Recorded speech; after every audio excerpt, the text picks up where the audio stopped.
अस्सलाम वालेकुम। हाँ जी, उम्मीद करता हूँ आप सब अच्छे ठीक-ठाक होंगे। अच्छा बच्चों, पहले जो है ना हम टाइम वेस्ट किए बगैर चैप्टर नंबर 18 के जो एक्सरसाइज़ के कंसेप्चुअल क्वेश्चंस हैं, पहले जो है उनको डिस्कस कर लेते हैं जल्दी से। अगर आपने कर लिए तब भी ठीक है, अगर नहीं भी किए तो एक दफ़ा दोबारा ज़रा गो थ्रू कर लें। अच्छा, सबसे पहला क्वेश्चन अगर आप देखें, तो सबसे पहले क्वेश्चन में कह रहा है कि यहाँ पे imagine a world in which speed of light is only 50 metre per second, how would the यहाँ पे everyday events appear to us. कि अगर आप एक ऐसी वर्ल्ड इमेजिन करें जहाँ स्पीड ऑफ लाइट ही सिर्फ 50 मीटर पर सेकेंड है, तो ये बताएं कि वहाँ डेली लाइफ के जो इवेंट्स होंगे उनमें क्या डिफरेंस आएगा। ठीक है। अच्छा, अब सबसे पहली बात तो ये कि देखें, हमने स्पेशल थ्योरी जो पढ़ी है उसमें ये था कि principle of constituency of speed of light, उसमें हमने ये पढ़ा था कि जी जो स्पीड ऑफ लाइट होती है, मैक्सिमम कोई भी बॉडी जो है उतनी स्पीड ऑफ लाइट को अटेन कर सकती है। और वो अब स्पीड ऑफ लाइट जो थी वो थी 3 मल्टीप्लाई बाई 10 की पावर 8। और हमने कहा था जी कोई भी बॉडी ना स्पीड ऑफ लाइट को अटेन कर सकती है, ना स्पीड ऑफ लाइट से ज़्यादा जा सकती है। ठीक है। तो अगर एक ऐसी वर्ल्ड जहाँ स्पीड ऑफ लाइट ही सिर्फ 50 मीटर पर सेकेंड होगी, तो वहाँ कोई भी बॉडी ना 50 मीटर पर सेकेंड तक पहुँच सकती है, ना 50 मीटर पर सेकेंड से ज़्यादा जा सकती है। ठीक है। तो पहले 2 पॉइंट्स अगर आप देखो, तो पहले 2 पॉइंट्स इसी से रिलेटेड हैं कि according to principle of constancy of speed of light, the upper limit of speed is 50 metre per second. तो जो मैक्सिमम स्पीड है ना वो हुई कितनी जाएगी, 50। फिर अगली बात ये कि it will be impossible for material objects to attain or exceed this speed limit. तो वही वाली बात, कोई भी ऑब्जेक्ट जो है ना इस स्पीड को पहुंच पाएगी, ना इससे ज़्यादा जा पाएगी। कोई भी एक मटेरियल ऑब्जेक्ट मतलब जिसके पास कुछ ना कुछ मैस हो। अच्छा, फिर अगली बात ये कि हमें अभी वैसे तो अपनी डेली लाइफ में रिलेटिविस्टिक इफेक्ट्स नज़र नहीं आ रहे होते, length contraction, time dilation, mass variation नज़र नहीं आ रहे होते, क्योंकि हमारी जो स्पीड्स हैं वो स्पीड ऑफ लाइट से बहुत कम है। स्पीड ऑफ लाइट है 3 मल्टीप्लाई बाई 10 की पावर 8, और हमारी जो आसपास डेली लाइफ की जो स्पीड है वो इससे बहुत कम है। लेकिन अगर एक ऐसी वर्ल्ड जहाँ स्पीड ऑफ लाइट ही 50 मीटर पर सेकेंड हो, तो वहाँ रिलेटिविस्टिक इफेक्ट्स भी काफ़ी प्रोमिनेंट हो जाएगी। इवन अगर कोई एक बॉडी, आप एग्जांपल ले लो, 40 मीटर पर सेकंड पे भी जा रही है, तो 40 metre per second 50 metre per second से बहुत करीब है। तो अब ऐसी वर्ल्ड में रिलेटिविस्टिक इफेक्ट्स भी काफ़ी प्रोमिनेंट हो जाएगी। ठीक है। तो कह रहा है even at low speeds at a speed of 40 metre per second, relativistic effects will be common thing to see in our daily life. तो 3 बातें आपने लिखनी है। पहली बात ये कि जी मैक्सिमम स्पीड लिमिट ही 50 हो जाएगी, और 50 से ज़्यादा तो स्पीड अब पॉसिबल ही नहीं है, क्योंकि ये तो स्पेशल थ्योरी कहती है कि कोई भी चीज़ स्पीड ऑफ लाइट से ज़्यादा मूव कर ही नहीं सकती। फिर अगली बात ये कि कोई भी ऑब्जेक्ट ना इस स्पीड को अटेन कर सकती है, ना इससे ज़्यादा जा सकती है। और एक तीसरी बात ये कि इवन लो स्पीड पे भी जो है आपको रिलेटिविस्टिक इफेक्ट्स एक नज़र आएगी।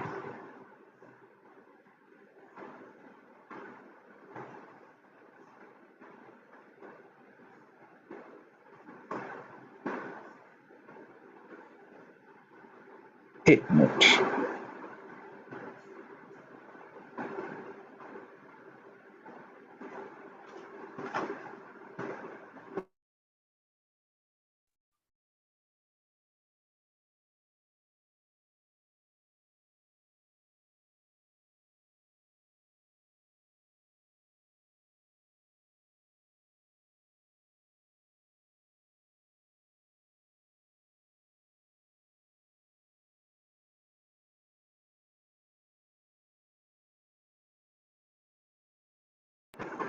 अच्छा, फिर इसके बाद नेक्स्ट क्वेश्चन है।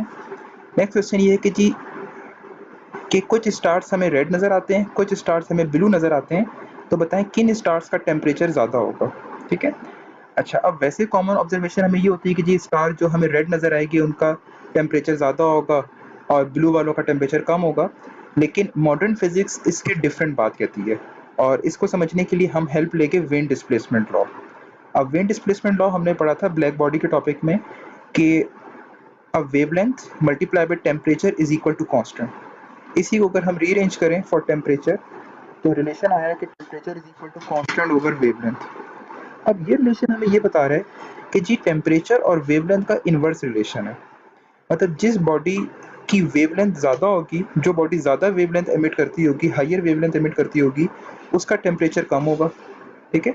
और ये बात आपको याद होनी चाहिए, ये आप लोगों ने याद रख लेनी है कि तमाम जो कलर्स हैं ना, इन तमाम कलर्स की वेवलेंथ का रिलेशन आपने याद रखना है कि जी सबसे ज़्यादा वेवलेंथ आपके पास किसकी है, उसके बाद किसकी है और सबसे कम किसकी है, ठीक है। तो सबसे ज़्यादा जो वेवलेंथ होती है वो होती है कलर अब रेड की। तो रेड की अगर वेवलेंथ ज़्यादा है तो ऑब्वियस सी बात है वेवलेंथ और टेम्परेचर का रिलेशन इन्वर्स है, ठीक है। तो अगर रेड की वेवलेंथ ज़्यादा है तो जो स्टार रेड कलर एमिट कर रहा होगा उसका टेम्परेचर कम होगा, ठीक है। अब थोड़ा सा इसको मज़ीद एक्सप्लेन करने के लिए मैंने नीचे वेवलेंथ्स भी डिफाइन कर दी कि जी रेड की वेवलेंथ 700 है, तो देखें रेड की वेवलेंथ ज़्यादा है तो रेड कलर जो इसका जो अब टेम्परेचर होगा वो सिर्फ कितना है 4000 केल्विन, और ब्लू स्टार की वेवलेंथ कम है तो इसका जो टेम्परेचर है वो ज़्यादा होगा। तो चाहे तो बेशक आप टेम्परेचर भी मेंशन कर दें और वेवलेंथ भी मेंशन कर दें। अच्छा, फिर अगला क्वेश्चन ये है कि if the photoelectric effect is observed for one metal, can you conclude that the effect will also be observed for another metal. अब वो कह रहे हैं कि जी हमने समझ लें कोई रेडिएशन यूज़ कर रहे हैं और हमारे पास दो मेटल्स हैं, एक मेटल 1 है और एक मेटल 2 है। समझ लें हमारे पास कोई लाइट है, अब वो लाइट हमने मेटल 1 के ऊपर फॉल कराई और जैसे ही वो लाइट हमने मेटल 1 के ऊपर फॉल कराई तो मेटल 1 से इलेक्ट्रॉन्स बाहर निकल आए। मेटल 1 से इलेक्ट्रॉन निकलने का मतलब ये है कि जी फोटो इलेक्ट्रिक इफेक्ट हुआ, ठीक है। अगर हम यही सेम लाइट मेटल 2 के ऊपर फॉल कराएं तो कह रहा है अगर हम यही सेम लाइट मेटल 2 के ऊपर भी फॉल कराएं तो क्या फोटो इलेक्ट्रिक इफेक्ट होगा या नहीं होगा, ठीक है। अब देखें इस बात से हम ये नहीं कह सकते कि जी अगर लाइट मेटल 1 के लिए फोटो इलेक्ट्रिक इफेक्ट कर रही है तो मेटल 2 के लिए भी करेगी, ये पॉसिबल नहीं है, ठीक है। क्यों नहीं पॉसिबल? क्योंकि हमने ये पढ़ा था कि जी हर जो अब एक मेटल होता है उसमें से इलेक्ट्रॉन को निकालने के लिए एनर्जी चाहिए होती है और जितनी अमाउंट ऑफ एनर्जी किसी मेटल से इलेक्ट्रॉन को निकालने के लिए चाहिए होती है वो कहलाता है वर्क फंक्शन, और हर मेटल का वर्क फंक्शन डिफरेंट होता है, ठीक है। अब पहले वाले केस में अगर इलेक्ट्रॉन निकल रहा है उसका मतलब ये है कि जी लाइट की एनर्जी इस मेटल के वर्क फंक्शन से ज़्यादा है, इसी वजह से ये लाइट इस मेटल के इलेक्ट्रॉन को निकाल पा रही है। अब सेकंड केस में इलेक्ट्रॉन बाहर अब एक निकलेगा या नहीं निकलेगा वो डिपेंड करता है उस मेटल के वर्क फंक्शन पे। अगर इस मेटल का वर्क फंक्शन इस लाइट की एनर्जी से कम होगा, ठीक है, तब इलेक्ट्रॉन निकल जाएगा।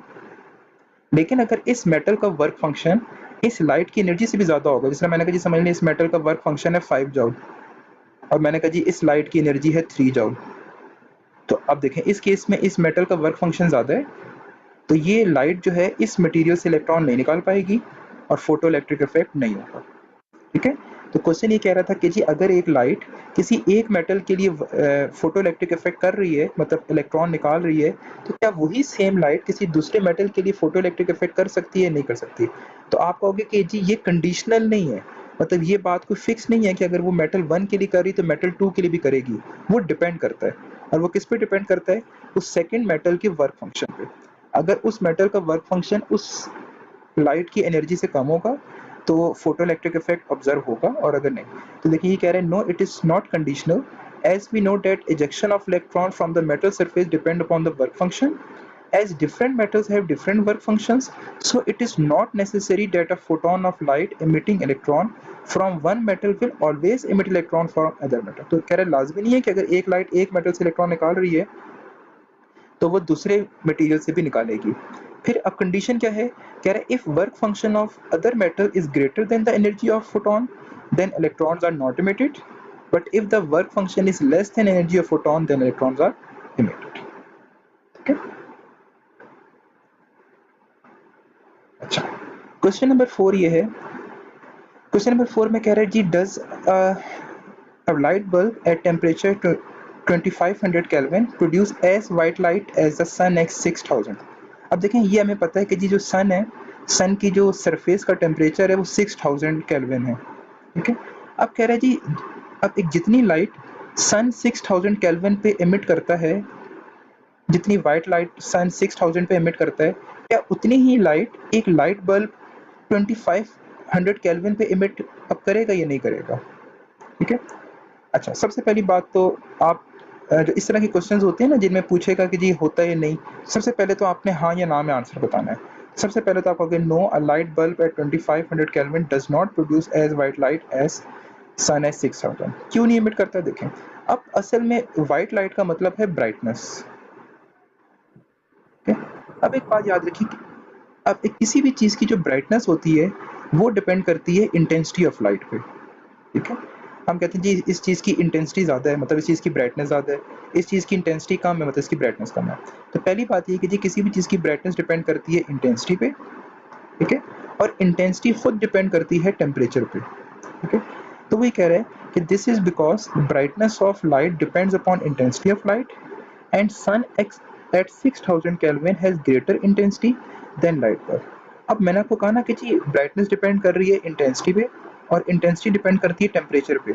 अब ये मैंने किस लॉ से कहा, ये आपने एक लॉ पढ़ा है स्टीफन बोल्ट्जमैन लॉ, और स्टीफन बोल्ट्जमैन लॉ ये कहता है कि जी कितनी एनर्जी या कितनी इंटेंसिटी इमिट होगी वो डायरेक्टली प्रोपोर्शनल है टेम्परेचर पे। ठीक है, तो सन का देखें, सन का टेम्परेचर ज़्यादा है, सन का टेम्परेचर 6000 है, तो सन का अगर टेम्परेचर ज़्यादा है तो सन जो इंटेंसिटी इमिट करेगा वो भी ज़्यादा होगी, और ऑब्वियस ही बात है सन की ब्राइटनेस भी ज़्यादा होगी। बल्ब का जो है टेम्परेचर सन के मुकाबले में कम है, तो बल्ब का टेम्परेचर कम है तो बल्ब की इंटेंसिटी कम होगी और बल्ब की जो है ब्राइटनेस भी कम होगी। अगली एक और बात, बल्ब की वैसे भी ब्राइटनेस कम होती है। अब वो बल्ब की ब्राइटनेस, अगर बल्ब इतनी हाई टेम्परेचर पे है ना 2500 केल्विन पे, तो बल्ब जो ज़्यादातर रेडिएशन इमिट कर रहा होगा ना वो इंफ्रारेड रेडिएशन होगी जो कि वाइट लाइट में आती नहीं है। तो बल्ब की ब्राइटनेस कम होने की दो रीजंस हैं, एक तो क्योंकि बल्ब का टेम्परेचर कम है, बल्ब इंटेंसिटी कम इमिट कर रहा है, ब्राइटनेस कम होगी, और दूसरा भी कहोगे जी बल्ब जो इंटेंसिटी या बल्ब जो इंटेंसिटी इमिट भी कर रहा है ना उसका ज़्यादातर जो पोर्शन है वो किस में आ रहा है, वो इंफ्रारेड में आ रहा है।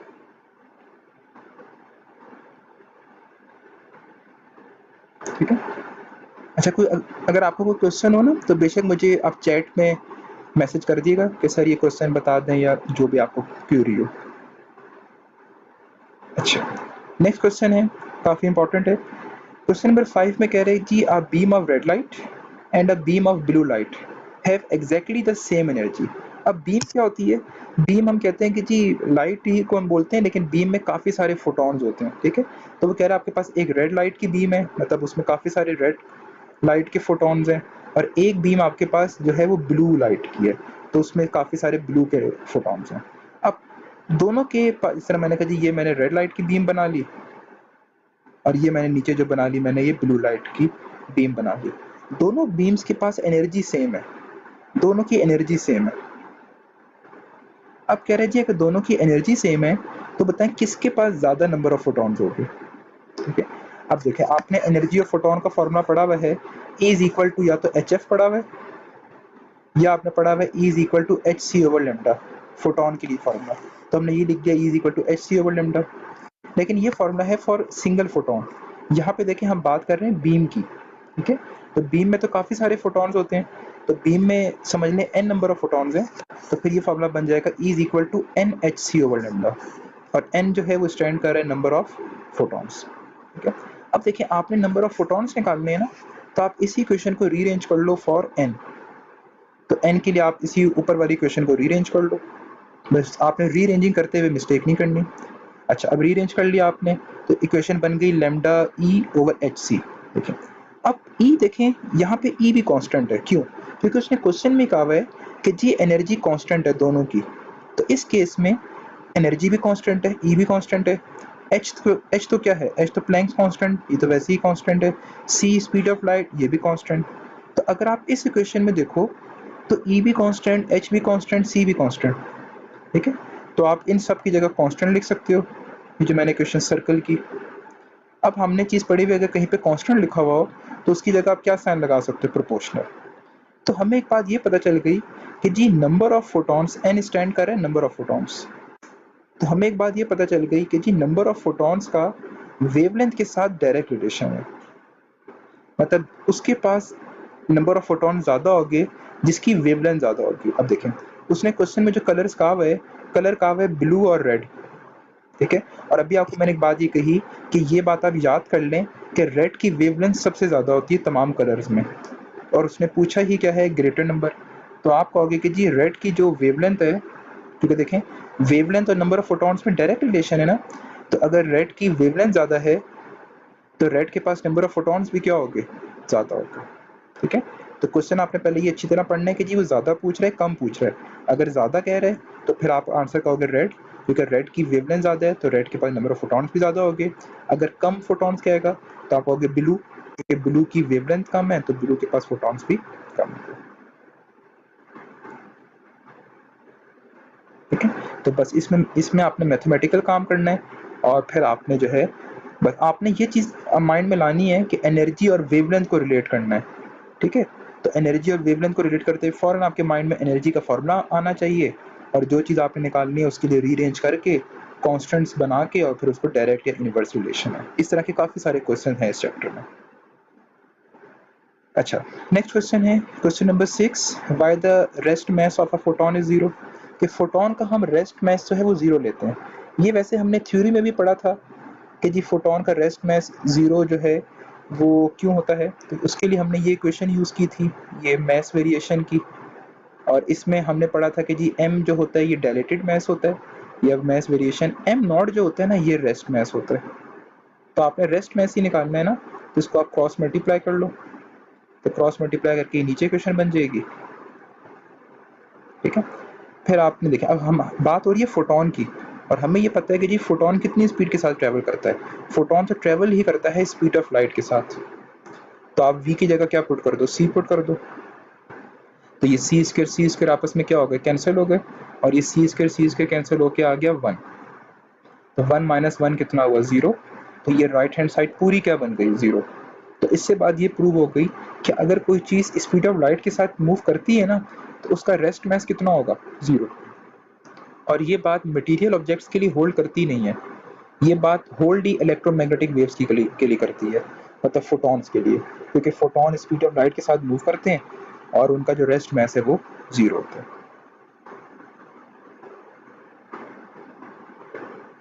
अच्छा, उसके बाद नेक्स्ट क्वेश्चन है कि why do not we observe Compton effect with visible light. ये भी बोर्ड में काफ़ी दफ़ा क्वेश्चन आया हुआ है।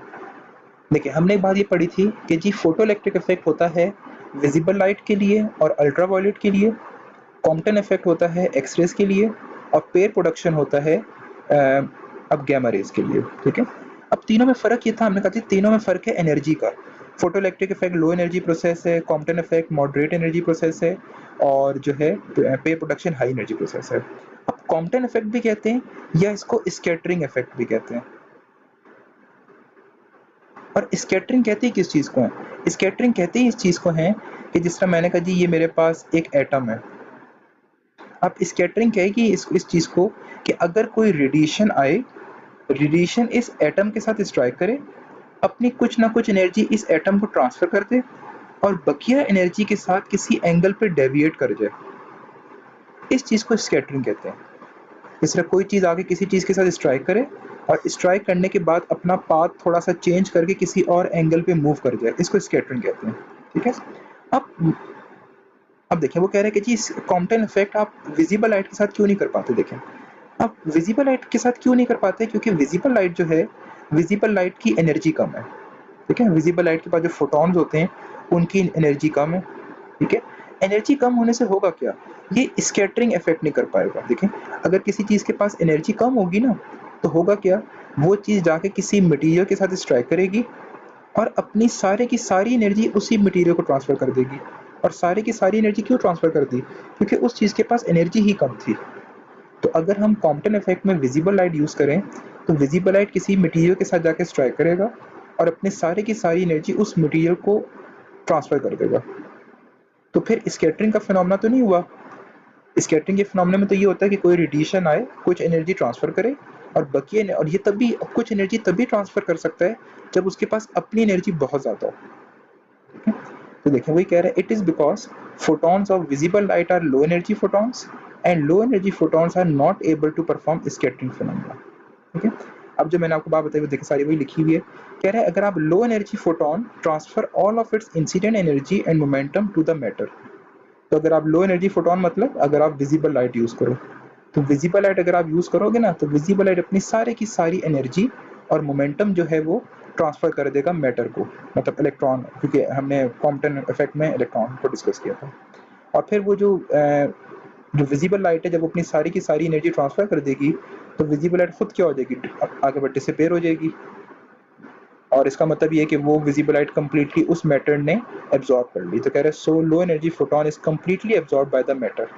तो यहाँ पर स्कैटरिंग का फिनोमेना तो हुआ ही नहीं। इसीलिए अगर आपने स्कैटरिंग करनी हो तो आपको कुछ इंटरमीडिएट एनर्जी चाहिए, कि फोटॉन्स चाहिए, मतलब जिनकी एनर्जी कुछ ज़्यादा हो।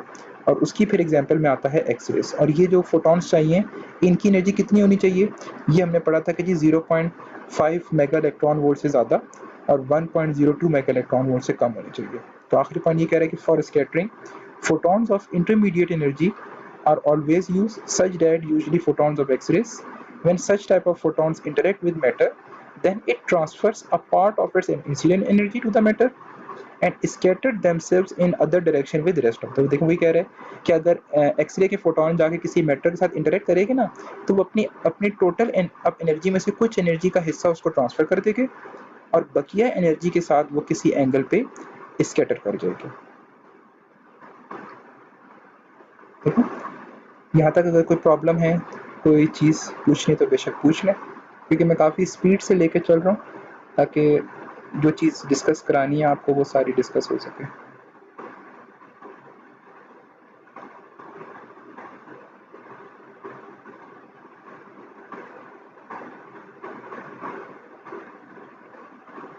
ठीक है, अच्छा नेक्स्ट क्वेश्चन है।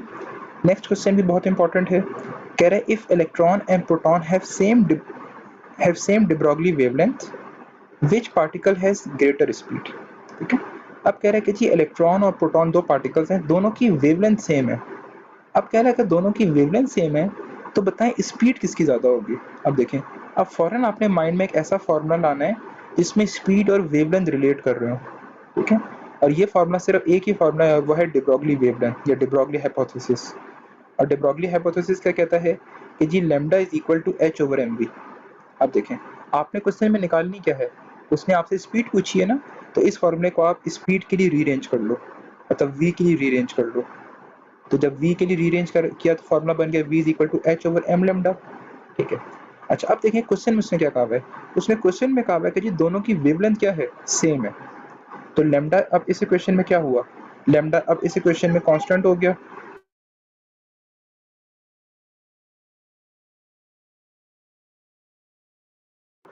तो अब इस इक्वेशन में अगर आप देखो, तो इस इक्वेशन में उसने खुद क्वेश्चन में कहा है कि जी वेवलेंथ सेम है, तो अब इस इक्वेशन में लेमडा भी सेम है।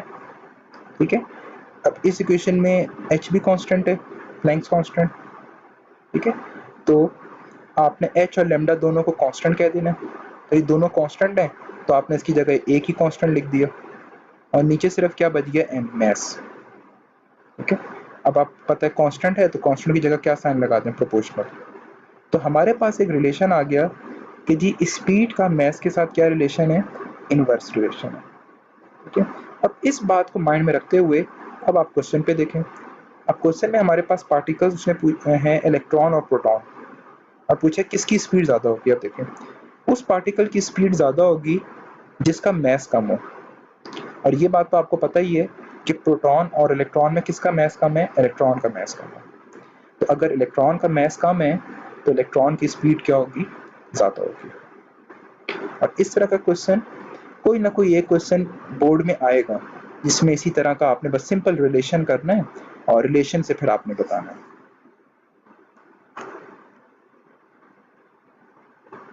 अच्छा हाँ जी आमना, आप कुछ पूछ रहे हो। सर मैंने ये पूछना है कि इसमें देखें अगर दोनों की स्पीड सेम है तो वेवलेंथ यानी सेम। लैम्डा दोनों सेम है, सॉरी वेवलेंथ दोनों की हाँ सेम है, जी, तो स्पीड सेम होगी, वेवलेंथ सेम आई है। नहीं देखें, जो अब वेवलेंथ है ना, वो सिर्फ स्पीड पे डिपेंड नहीं करता। वेवलेंथ जो है ना मैस पे भी डिपेंड करता है। ठीक है, अगर आप इसका अच्छा लेमडा का ठीक फॉर्मूला है। देखो ना, तो लेमडा का formula H over M V. आप भी कह रहे हो ना कि वी सेम हाँ होगा जी। तभी लेमडा है, लेकिन वी का तो फर्क है ही है, साथ में एम का भी फर्क है। सही, ठीक है। इसलिए दोनों के लिए, मतलब आप क्या ये कह सकते हो समझने के लिए कि अगर हम इलेक्ट्रॉन की बात कर रहे हैं ना, तो हमने ये कहा जी इलेक्ट्रॉन की स्पीड ज़्यादा है और इलेक्ट्रॉन का मास कम है। लेकिन अगर आप उसकी प्रोटॉन की बात करोगे, तो प्रोटॉन के केस में ये अब उलट हो जाएगा, प्रोटॉन का मास ज़्यादा है और स्पीड कम है, तभी दोनों की सेम है। ठीक जी सर, ठीक है। ठीक है। अच्छा, अब ये क्वेश्चन इस तरह का ना एक पास पेपर्स में भी आया हुआ है। हाजी लाइबा, आपने कुछ मेंशन किया है, उसको थोड़ा सा एक्सप्लेन कर दें। अब इस तरह का क्वेश्चन एक पास पेपर में भी था, उसमें इसने इलेक्ट्रॉन, प्रोटॉन और साथ में आई थिंक अल्फा पार्टिकल को भी कहा हुआ है। तो ये बात आपने याद रखनी है कि जी इन तमाम पार्टिकल्स में, इस तरह इलेक्ट्रॉन, प्रोटॉन और अल्फा पार्टिकल में सबसे ज़्यादा जो मास होता है वो अल्फा पार्टिकल का होता है। तो अगर वो मतलब अगर देखा जाए तो अल्फा पार्टिकल अगर सबसे उसने ग्रेटर स्पीड कहा हुआ है, तो स्पीड उसी की ज़्यादा होगी जिसका मास कम होगा। तो इस फिर तो आंसर अब इलेक्ट्रॉन ही होगा।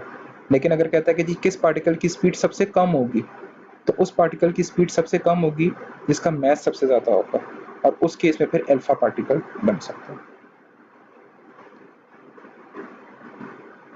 अच्छा, क्वेश्चन नंबर 9 भी इसी तरह का क्वेश्चन है, जिसमें आपको थोड़ा सा मैथ्स करना है और फिर आगे आंसर है। अब क्वेश्चन नंबर 9 में भी दो पार्टिकल वही हैं, इलेक्ट्रॉन और प्रोटॉन, और कह रहा है कि जी दोनों को आपने रेस्ट से एक्सेलरेट करवाया थ्रू अ पोटेंशियल डिफरेंस, मतलब कोई आपने पोटेंशियल डिफरेंस प्रोवाइड किया, पॉजिटिव नेगेटिव, और उस पॉजिटिव नेगेटिव की वजह से इलेक्ट्रॉन और प्रोटॉन एक्सेलरेट हुए, मतलब उनकी वेलोसिटी शुरू में 0 थी, फिर उनकी वेलोसिटी बढ़ना शुरू हो गई। अब कह रहा है बताएं किस पार्टिकल की वेवलेंथ ज़्यादा होगी। अब देखें, अब वेवलेंथ सुनते ही आपके माइंड में फिर वही lambda is equal to H over M V आना चाहिए, लेकिन अब यहाँ पे देखें उसने कोई वेवलेंथ के बारे में कोई इन्फॉर्मेशन नहीं दी हुई। अच्छा ठीक है लाइबा, मैं ये वाला क्वेश्चन कंप्लीट कर लूँ ना, फिर मैं आपसे क्वेश्चन पूछ लेता हूँ, ठीक है। अच्छा, अब अगर आप इस क्वेश्चन में देखो, तो इस क्वेश्चन में उसने कोई वेवलेंथ से रिलेटेड कोई इन्फॉर्मेशन नहीं दी हुई। उसने कहा है सेम पोटेंशियल डिफरेंस, मतलब वोल्टेज सेम है। तो आपने फिर वेवलेंथ का ऐसा फॉर्मूला लाना है जिसमें वोल्टेज आता हो। अब वो फॉर्मूला है डेविसन एंड जर्मर, अब एक्सपेरिमेंट में जो हमने डिराइव किया था। तो ये फॉर्मूला था lambda is equal to H over M, अब अंडर रूट 2m के। देखें, अब h तो आपको पता है, h तो एक यूनिवर्सल कांस्टेंट है, नीचे जो स्क्वायर रूट में 2 है ये भी कांस्टेंट है। अच्छा, मैस को आप कांस्टेंट नहीं कह सकते, क्यों? क्योंकि जो उसने पार्टिकल्स दिए हुए हैं, उन दोनों पार्टिकल्स की मैसेज तो डिफरेंट है ना, तो आप मैस को कांस्टेंट नहीं कह सकते। अच्छा, फिर अगली चीज ये कह रहे हैं कि देखें उसने सेम पोटेंशियल डिफरेंस से एक्सेलरेट करवाया है। बल्कि इसमें एक सेकेंड, थोड़ी सी इक्वेशन आई थिंक गलत लिखी हुई है। ये असल में ना, आप इस इक्वेशन को इस तरह लिख लो, आई थिंक आप में से कोई मुझे करेक्ट भी करे अगर मैं इक्वेशन गलत लिखूं। आई थिंक ये इक्वेशन थी, ये इक्वेशन थी ना। जी सर, यही वाली थी। ठीक है, तो बेशक ये वाली इक्वेशन यूज कर लें, ये जो काइनेटिक एनर्जी वाली इक्वेशन ना यूज करें। मैंने काइनेटिक एनर्जी की जगह क्या पुट कर दिया, कैपिटल V इंटू ई। ठीक है, अब कैपिटल V क्या चीज है, कैपिटल V है पोटेंशियल डिफरेंस, मतलब वोल्टेज, और E क्या चीज है, E है चार्ज। ठीक है, अब देखें ऊपर H है, ये भी कांस्टेंट है, V पोटेंशियल डिफरेंस ये भी कांस्टेंट है। क्यों कांस्टेंट है, उसने क्वेश्चन में कहा हुआ है कि जी सेम पोटेंशियल डिफरेंस। और फिर अगली चीज है ई क्या चीज है, चार्ज, और हमें ये पता है कि जी इलेक्ट्रॉन और प्रोटॉन दोनों के ऊपर चार्ज क्या होता है, सेम होता है। तो इस इक्वेशन में H भी कांस्टेंट है, 2 भी कांस्टेंट है, V भी कांस्टेंट है, E भी कांस्टेंट है। तो ये सब कांस्टेंट्स हैं, तो इन सब की जगह बस एक ही कांस्टेंट लिख दें, और नीचे क्या बच गया, नीचे बच गया सिर्फ m। तो आपने नीचे स्क्वायर रूट m लिख दिया। अब कांस्टेंट है तो कांस्टेंट की जगह प्रोपोर्शनल लगा दें। तो ये हमारे पास एक रिलेशन आ गया कि वेवलेंथ का मास के साथ इनवर्स रिलेशन है। अब स्क्वायर रूट भी है, लेकिन हमारा बस मेन कंसर्न इनवर्स है। ठीक है, अच्छा अब क्वेश्चन पर आए। अब क्वेश्चन में कह रहा है कि जी किसकी वेवलेंथ ज्यादा है। देखें, अब आप इस रिलेशन पे अगर आप देखो, तो वेवलेंथ उसकी ज्यादा होगी जिसका मास कम होगा। ठीक है, अब पार्टिकल्स जो आपको गिवन है वो प्रोटॉन और इलेक्ट्रॉन है। अब ये ऑब्वियस सी बात है, आपको पता है कि जी इलेक्ट्रॉन का मास कम है, अगर इलेक्ट्रॉन का मास कम है तो इलेक्ट्रॉन की वेवलेंथ क्या होगी, ज्यादा होगी। तो बहुत आसान क्वेश्चंस होते हैं ये, क्योंकि इनमें मैथ्स है। अगर आपको ये आते हैं, आप मैक्सिमम 2 मिनट के अंदर अटेम्प्ट कर लोगे और आंसर भी आपको 100% श्योर होगा कि जी यही आंसर आता है। इसकी बस इक्वेशन याद रखनी है, क्योंकि क्वेश्चन से रिलेटेड तो कोई फॉर्मूले गिवन नहीं होगे ना, न्यूमेरिकल से रिलेटेड फॉर्मूले गिवन होगे। अच्छा, क्वेश्चन नंबर 10 है, लास्ट क्वेश्चन है। हाँ जी लाइबा, आप क्वेश्चन पूछ रहे थे।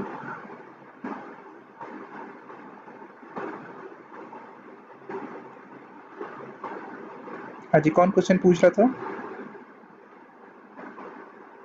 सर मैंने पूछा है क्वेश्चन। जी जी, हाँ जी आमना।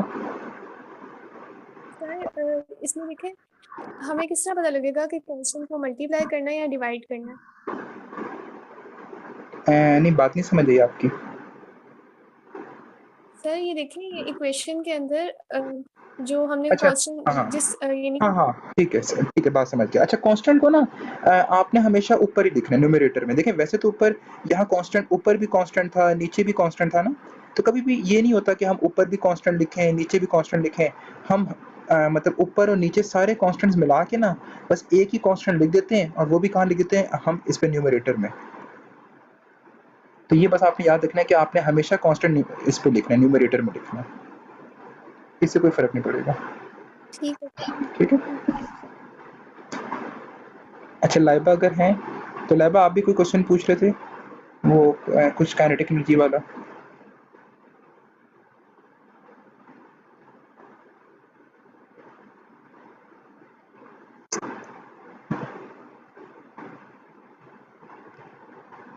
चलो ठीक है। अच्छा, अब लास्ट क्वेश्चन है। लास्ट क्वेश्चन कह रहे हैं कि जी why ultraviolet radiation is harmful to skin, why visible light is not.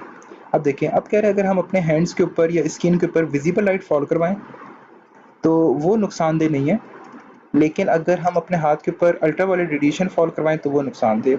ठीक है। अब ऑब्वियस सी बात है, देखें विजिबल लाइट और अल्ट्रावायलेट में फ़र्क ये है, अल्ट्रावायलेट में भी फोटॉन्स हैं, विजिबल लाइट भी फोटॉन से मिलकर बने हैं। लेकिन अल्ट्रावायलेट में जो फोटो, हमें पता है कि हर फोटॉन की एनर्जी कितनी होती है, एनर्जी ऑफ फोटॉन का formula is equal to H F, मतलब एनर्जी का फ्रिक्वेंसी के साथ डायरेक्ट रिलेशन है। अब जो अल्ट्रावायलेट रेडिएशन के पास जो फोटॉन्स है ना, उनकी एनर्जी ज़्यादा है, और विजिबल लाइट के पास जो फोटॉन्स हैं उनकी एनर्जी कम है। अब एनर्जी ज़्यादा होने से होता क्या है?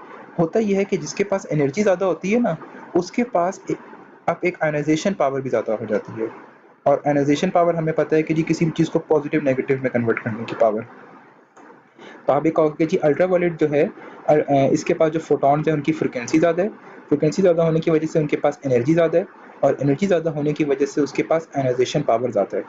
तो अगर हम अपने हाथ के ऊपर काफ़ी टाइम तक अल्ट्रावायलेट रेडिएशन फॉल करवाएं तो ये हमारे जो बॉडी के टिश्यूज़ हैं ना, उनको आयनाइज़ कर देगा, जिसकी वजह से हमारी स्किन पे कोई प्रॉब्लम आ सकता है।